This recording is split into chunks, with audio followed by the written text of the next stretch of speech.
Hear a phone conversation between an estate agent and a woman wishing to rent accommodation. First, you have some time to look at questions 1 to 10.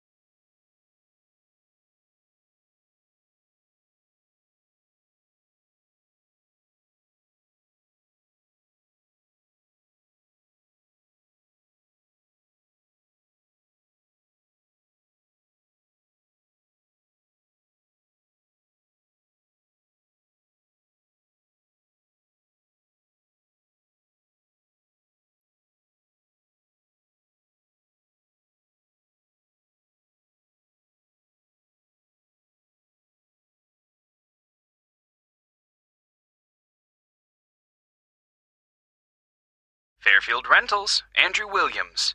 How can I help you? Oh, hello. I'm calling from the UK. My family are moving to Canada early next year, and we're hoping to find somewhere to rent in Fairfield for the first 6 months while we settle in. Right, I see. Well, let's get your details. Yes, my name's Jane Ryder. Okay, Jane. And can I have a phone number? The best number to get you on. Well, that'd probably be our home number.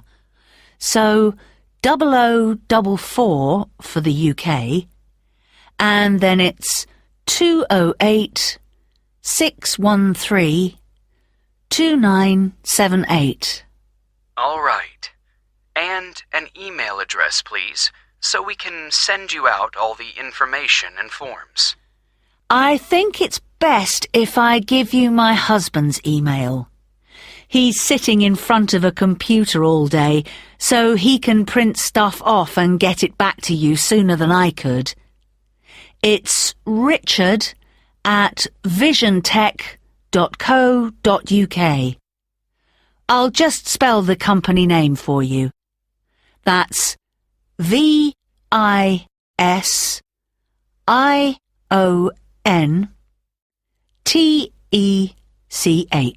Great.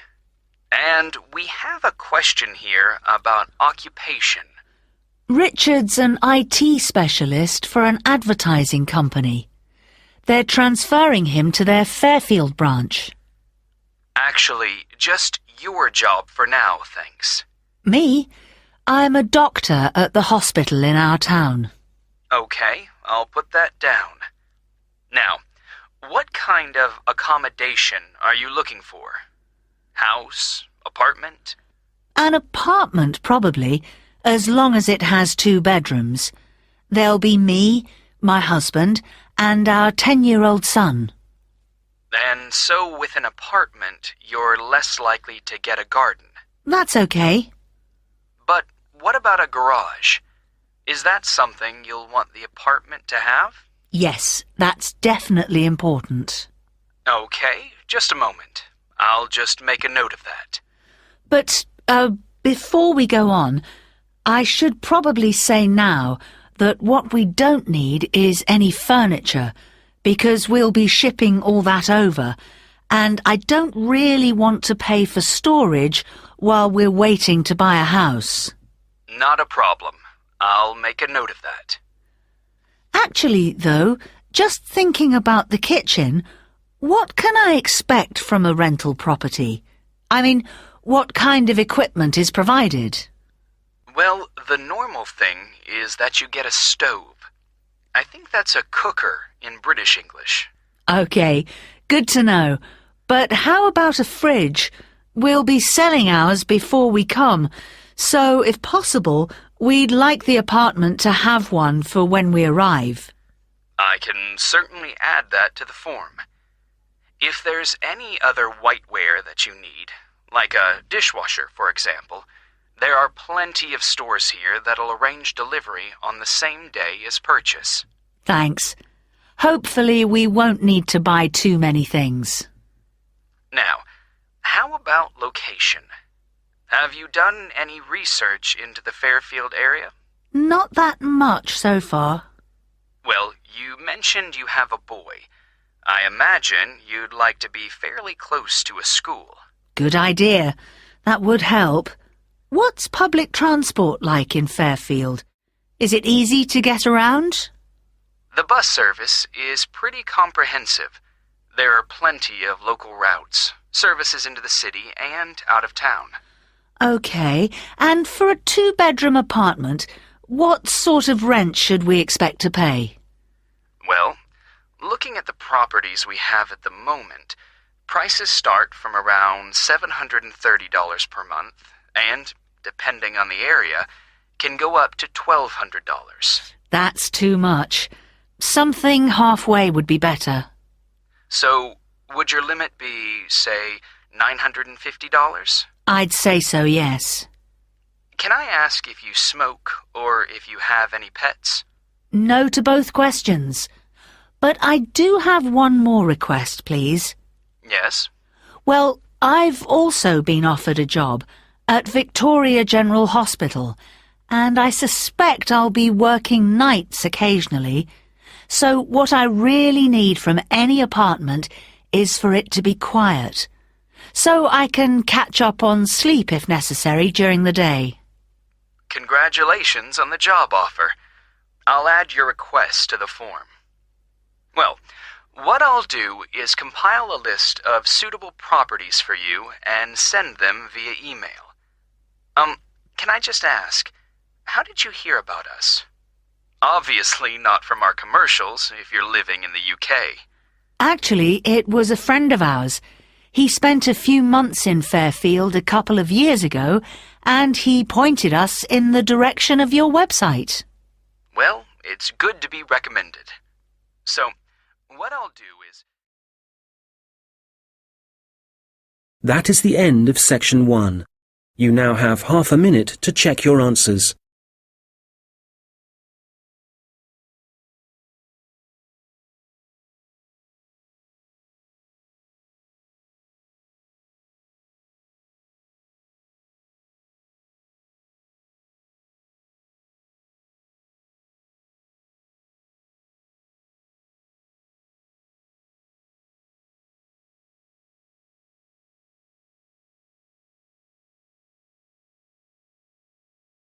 Now turn to section 2. You will hear a police officer giving advice on protection against local crime. First, you have some time to look at questions 11 to 15.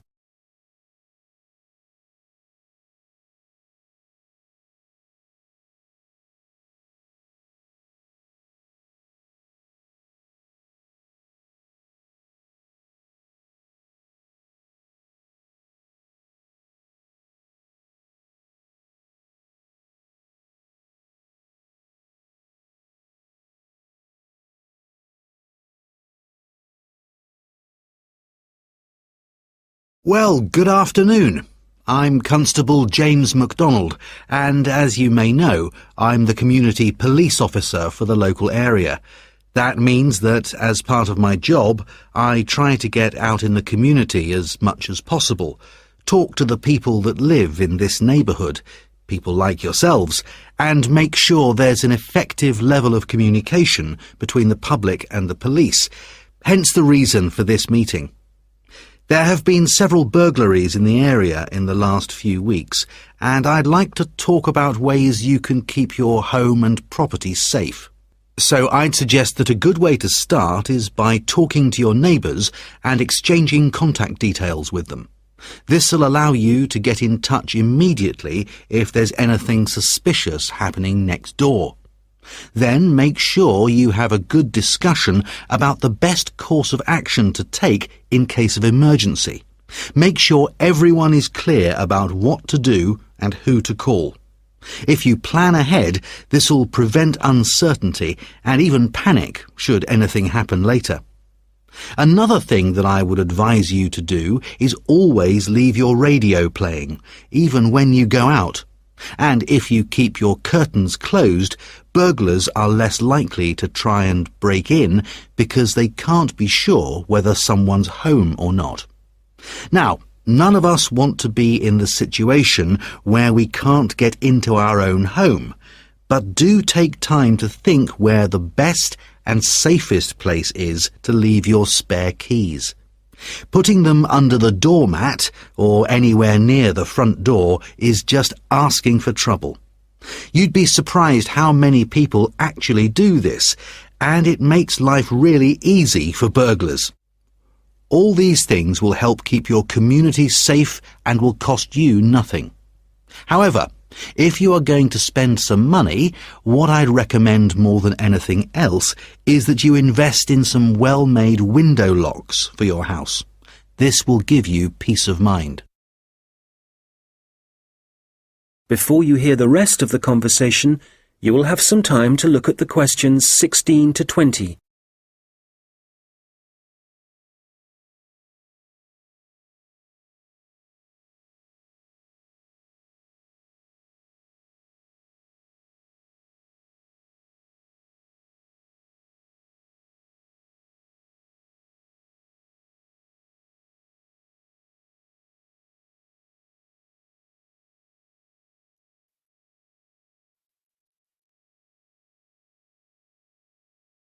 Now listen and answer questions 16 to 20.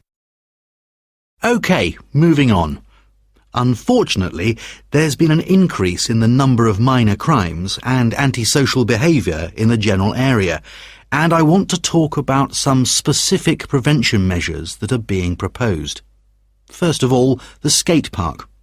As you probably know, it's well used by younger people in our community, but unfortunately we're getting more and more reports of broken glass, making it especially dangerous for younger children. One possible solution here is to get rid of some of the trees and bushes around the park, making it more visible to passers-by and vehicles. If the vandals know they're being watched, this might act as a deterrent. As you will have heard, a couple of local primary schools have also been vandalised recently, despite the presence of security guards.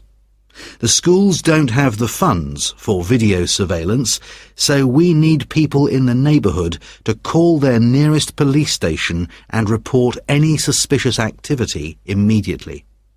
Please don't hesitate to do this. I expect most of you are familiar with the problems facing Abbotsford Street. It seems that no amount of warning signs or speed cameras will slow speeding drivers down. I'm happy to say, however, that the council have agreed to begin work over the next few months to put in a new roundabout. What else?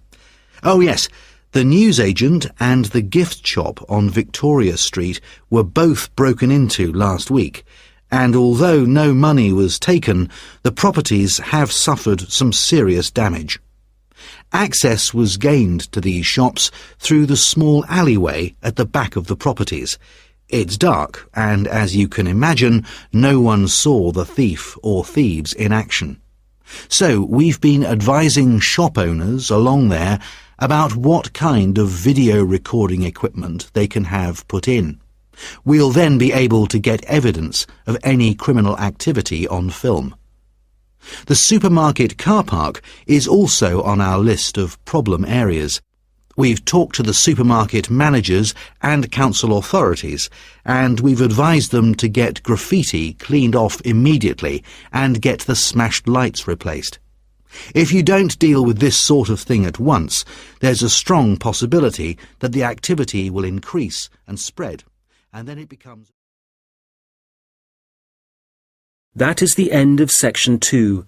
You now have half a minute to check your answers.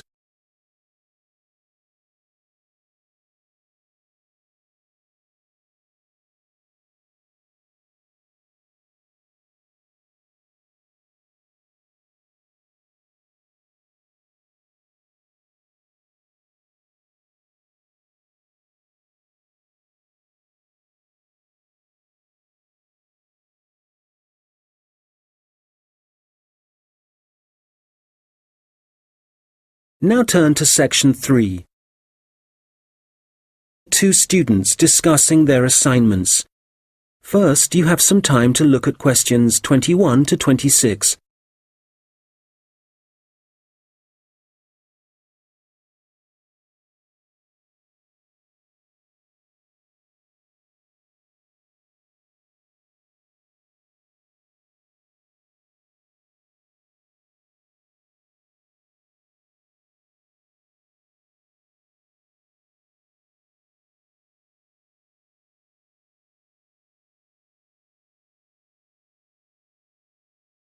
Hi, Mike. How's it going?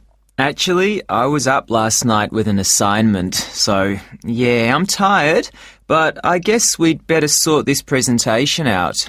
Well, we've done enough background reading, but I think we need to organise exactly what we're going to say about biofuels during the presentation, and the order. I thought we could start by asking our audience what car engines were first designed to run on, fossil fuels or biofuels. Nice idea. Yes, when most people think about cars and fuel, they think about all the carbon dioxide that's produced, but they don't realise that that wasn't always the case. You're probably right. The earliest car engines ran on fuel made from corn and peanut oil, didn't they? Yes. The manufacturers used the corn and peanut oil and turned them into a kind of very pure alcohol. You mean ethanol? Yes. In fact, most biofuels are still based on ethanol. Actually, I've got some notes here about the process of turning plant matter into ethanol, the chemical reactions and the fermentation stages. And it's interesting. The other students would appreciate it, but different biofuels use different processes. And if we give a general description, there's a risk we'll get it wrong, and then the tutor might mark us down. I'd rather we focus on the environmental issues. Fair enough.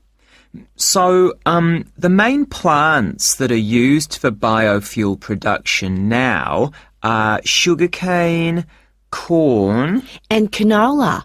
Of all of them, canola is probably the least harmful because machines that use it don't produce as much carbon monoxide.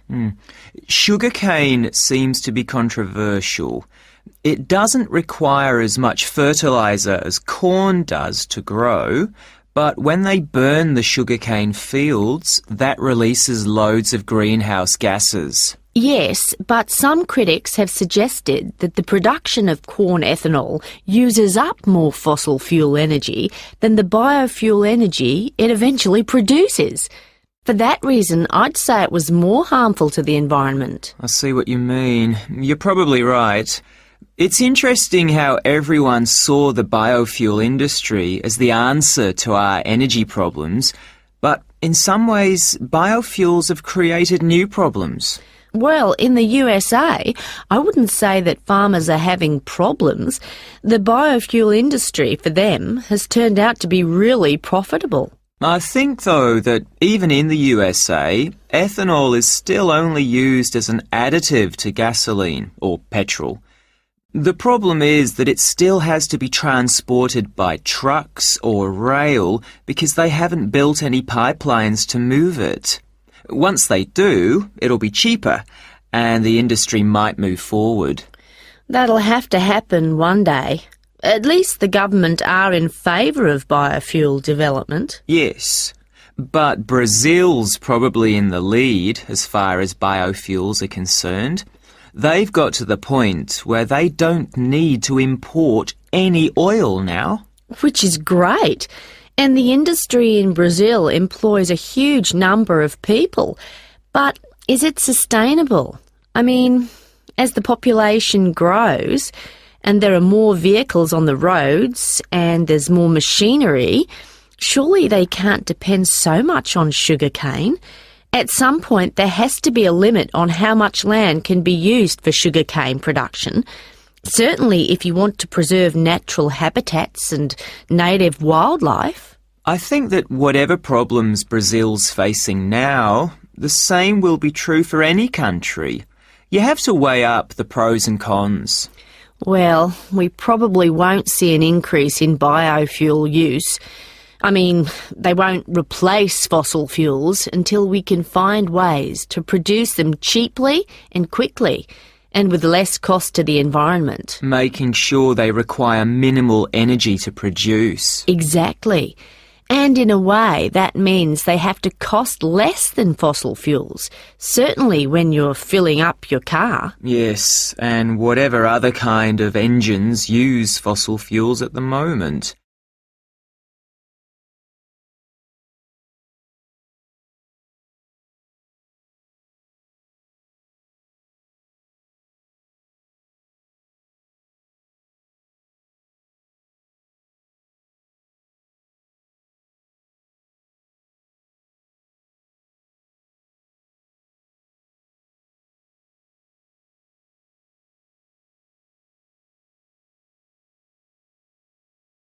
Now listen and answer questions 27 to 30.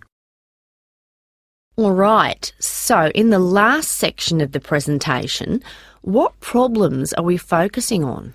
Well, we've already had a look at different types of pollution in the first section, so we can leave that out. But the biggest issue related to biofuels is that land is now being used to grow biofuel crops, and that's contributing to global hunger. Indeed. It doesn't seem right we're using corn to run cars when people can't afford to buy it to eat. Yes, let's talk about that. The other thing is that in some countries, the way that biofuel crops are grown and harvested still produces a great deal of pollution, really damaging to the atmosphere. OK, that's definitely an issue we should look at. Let's not finish on a negative note, though. Why don't we talk about the potential new sources of biofuel? So rather than corn and sugarcane, what other plants could be used? Good. Some companies are exploring the possibility of using wood and seeing how that can be used to make ethanol. Yes, and algae is another possibility. You can grow it in any water and it absorbs pollutants too. I read that. And grasses, they're another plant that researchers are investigating as a biofuel. And these kind of plants aren't used as food, which is why... That is the end of section 3. You now have half a minute to check your answers.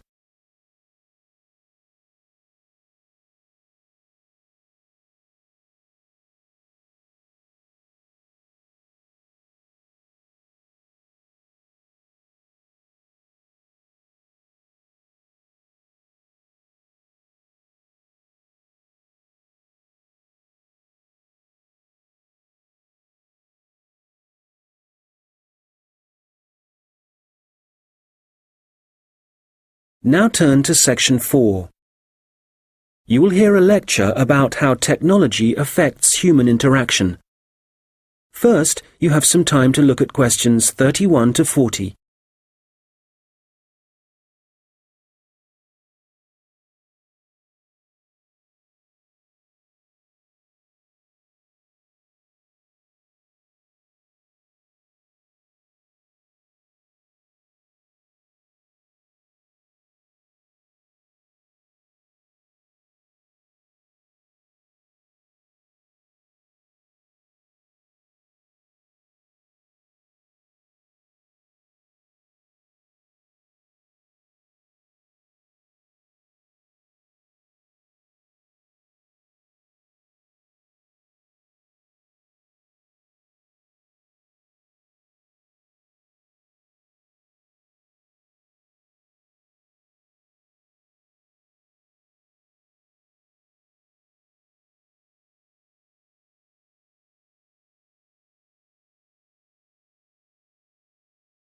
Good morning.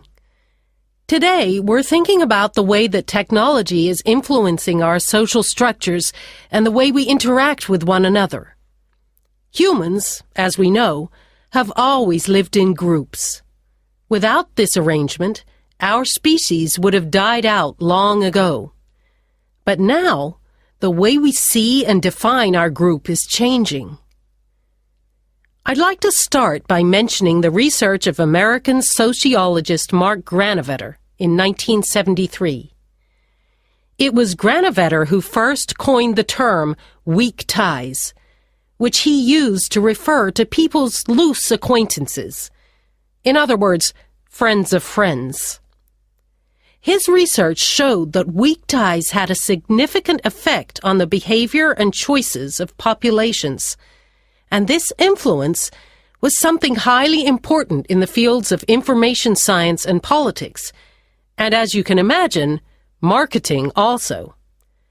So, these friends of friends, people we might spend time with at social or work gatherings, might not be like us, but they can still have a positive influence because we share the same sort of interests. That's enough to make a connection, and this connection can turn out to be more beneficial than we might suspect. An example of this, an example of how the connection can influence us, is when our weak ties get in touch and pass on details about jobs they think might be suitable for us. Well, since Granovetter first came up with this theory, his work has been cited in over 19,000 papers.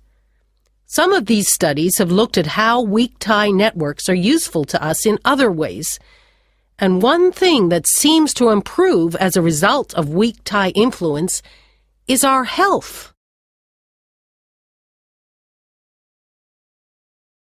Today, our number of weak tie acquaintances has exploded due to the Internet, to the phenomenon of online social networking.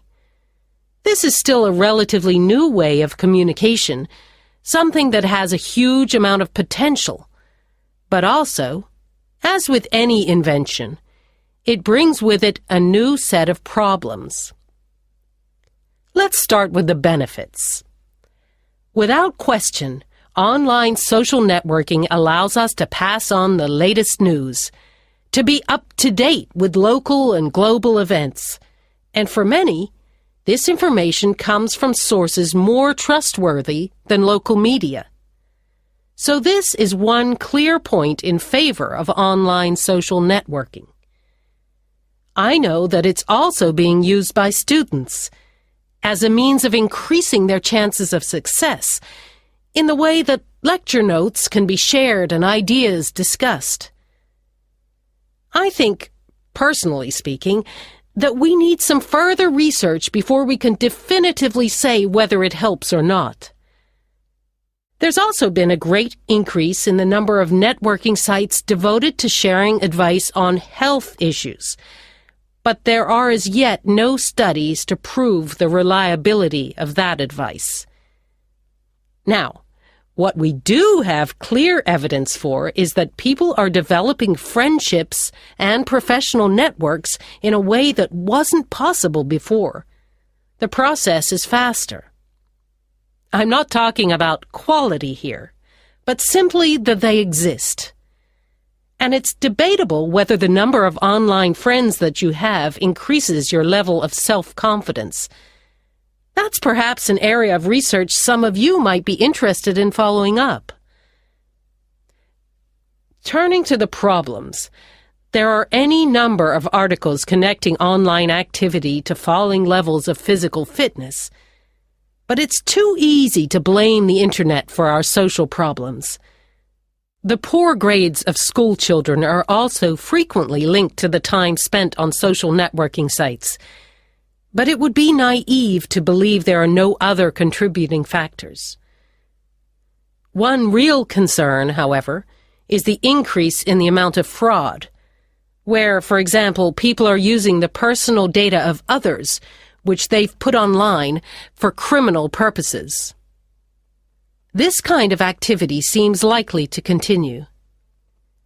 And then, certainly for employers, online social networking sites have provided a great time-wasting opportunity, reducing productivity like never before, and I doubt they can put a stop to this habit, no matter what restrictions are in place. We'll come back to these issues in a minute, but I'd like to say something about the theories of Robin Dunbar, an anthropologist at Oxford University. Dunbar has found that the human brain has evolved in a way that means we can only give real attention to a particular number of people. 150, apparently. So, for example, if the number of friends on your online network is greater than that, according to Dunbar, this would imply the relationships are only superficial. Dunbar is not against online relationships, but he maintains that face-to-face interaction is essential for the initial creation of true friendship and connections.